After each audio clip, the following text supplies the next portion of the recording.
काफ़ी समस्याएं उत्पन्न हो गई है। उसी को लेकर के हम लोग सुपरिटेंडेंट साहब को बहुत बार बोले, तो फाइनली हम लोग अभी डीसी साहब से मिलने आए थे।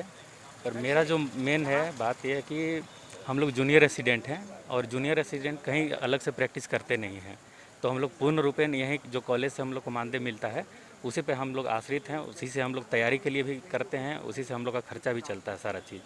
तो मेस का प्रॉब्लम, मेस का जो है पैसा वो नहीं हो पा रहा है। फिर हम लोग जो तैयारी के लिए, पीजी का तैयारी के लिए जो हम लोग को एप्लीकेशन चाहिए, सब्सक्रिप्शन चाहिए, वो भी काफ़ी महंगा आता है, 50,000 रुपया 40,000 रुपये का आता है। तो वो सब भी दिक्कत हो रहा है। सारी दिक्कतें होने के कारण ना हम लोग पीजी का तैयारी कर पा रहे हैं अच्छे से, ना ही ड्यूटी कर पा रहे हैं, ना बाहर प्रैक्टिस कर सकते हैं। तो ये सारी समस्याएं हैं, इसको जल्द से जल्द निपटारा किया जाए, हमारा रिक्वेस्ट रहेगा सर से। डॉक्टर मिथिलेश कुमार मेरा नाम हुआ, junior resident medicine department. Palamu में इलाज का सबसे बड़ा केंद्र है पलामू मेडिकल कॉलेज एंड अस्पताल, जिसकी कहीं ना कहीं कोई ना कोई समस्याएं लेकर के बराबर सामने आता है कि हाँ, अब द्वंद्व प्रशासन के साथ होता है। इस मामले में अब नया एक मामला आया है जिसमें जूनियर रेजिडेंट और सीनियर रेजिडेंट दोनों के दोनों कहीं ना कहीं अपने काम से अब विमुख होते नजर आ रहे हैं। वजह साफ है कि उनकी सैलरी में रुकावट आ रही है, उनके मानदेय में रुकावट आ रही है। आखिरकार ये समस्याएं क्यों आ रही है, हम आइए जानते हैं। आज आप लोग उपायुक्त से मिल रहे हैं, क्या वजह है? वजह ये है कि हम लोगों को 4 महीने से सैलरी नहीं मिली है, जो मानदेय हमारी होती है वो नहीं मिली है। इसके पीछे वजह है कि गवर्नमेंट ने जब ट्रांसफ़र करती है यहाँ से पुराने सुपरिटेंडेंट को, उनकी जगह पे नए को भेजा ही नहीं। हम लोगों ने बार बार आग्रह किया, बार बार लेटर भी भिजवाया कि आप यहाँ पे नए सुपरिटेंडेंट नहीं करें, या उसका जो प्रभार होता है, जो मतलब वित्तीय प्रभार होता है, वो प्रिंसिपल को भी आप दे सकते हैं, आपके पास सिविल सर्जन है उनको भी दे सकते हैं, डिप्टी सुपरिटेंडेंट है उनको भी दे सकते हैं। लेकिन सरकार ने इस पर कोई कार्रवाई नहीं की। तो हम लोगों ने उपायुक्त महोदय से मिलकर ये बात रखी है कि हमारा काम देखा जाए, हमारा काम कराया जाए। तो उन्होंने आश्वासन तो दिया है कि हम आपका बात आगे बढ़ाएंगे। तो प्रभारी अधीक्षक तो है, प्रभारी अधीक्षक को वित्तीय प्रभार उनको नहीं दिया गया, तो वित्तीय प्रभार नहीं देने से वो सैलरी डिस्पर्स नहीं कर सकते। कब से आप लोग का मानदेय बाकी है? जून से बाकी है।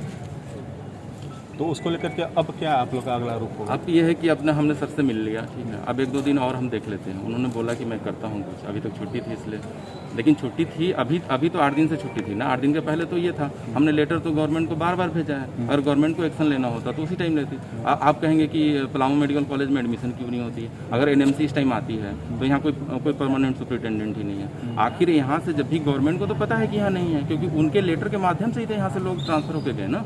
तो वो उनकी ड्यूटी थी कि दूसरा सुपरिटेंडेंट अपॉइंट करें। अगर मान लीजिए आपको नया कहीं नहीं मिला तो यहाँ से किसी को बनाते हैं, आप किसी को प्रभार देते हैं। लेकिन इनको जो डॉक्टर आरडी नागेश हैं अभी जो कार्यवाही, उनको गवर्नमेंट ने नहीं दिया प्रभार। ये तो प्रिंसिपल अपने कार्यकारी के रूप में रखे कि विभाग वगैरह सब कुछ चलता रहे, कहीं कोई दिक्कत नहीं। इसलिए तो ये त्योहार के मौसम थे और इस में अगर सैलरी का नहीं मिलना कितना मुश्किल होता है। सर, हम लोगों ने कोई त्यौहार मनाया ही नहीं। हमने इनसे बार बार रिक्वेस्ट किया कि आप देखते हैं तो बहुत सारे गवर्नमेंट ऐसे होते हैं कि उनको दुर्गा पूजा, दीपावली की सैलरी पहले दे दी जाती है बोनस के तौर पे, या कहिए कि जैसे मान लीजिए 25 तारीख को पूजा है तो उस महीना की सैलरी दे दी जाती है। लेकिन हमारे यहाँ तो खुद बकाया 4 महीना का बाकी वो नहीं देते।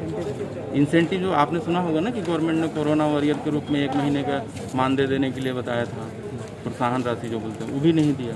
तो क्या हालत मानते हैं, क्या हालात हो गए अगर सैलरी नहीं मिल रहा और सुपरिटेंडेंट का प्रभार नहीं होना, कितना मुश्किल होता है कॉलेज और क्योंकि नया कॉलेज और अस्पताल। ये परिस्थितियाँ तो बेहद हतोत्साहित करती हैं किसी भी आदमी के लिए कि यहाँ मतलब हम लोग इतने दिनों से काम कर रहे हैं और कोई सैलरी नहीं मिल रहा है। तो आने वाले दिनों में भी बहुत अच्छा हम लोग नहीं सोच सकते हैं कि कॉलेज बहुत अच्छा आगे जाएगा, या फिर नए एनएमसी आने के बाद एडमिशन का भी बहुत अच्छा स्कोप नहीं है फ्यूचर में कि हम लोग सोचें कि बहुत अच्छा हो। यही और प्रशासन अगर का व्यक्तिगत कहें तो व्यक्तिगत कितनी समस्याएं हैं आप लोग को? व्यक्तिगत तो ये तो सैलरी की समस्या है, और बाकी समस्या और भी है वहाँ पे कि बहुत सारे काम नहीं है हम लोगों को। वहाँ पे वॉशरूम नहीं है, रेस्टरूम नहीं है रहने के लिए, ठीक है, और भी बहुत से इश्यूज़ हैं जिसको अब हम चाहते हैं कि प्रशासन खुद से उसको रेक्टिफाई करे, खुद से ढूंढे और खुद से उसको देखे। उपायुक्त से मिलने के बाद कितनी आशाएं बनती हैं? उन्होंने आश्वासन दिया है कि आगे हम लोग इसके बारे में बात करेंगे और सचिवालय तक बात जाएगी और जल्द से जल्द नए डीडीओ का जो टाइम डिस्पर्सन ऑफिसर है उनका नियुक्ति होगा, सैलरी हम लोग को मिल जाएगी। ये बात उन्होंने बोला।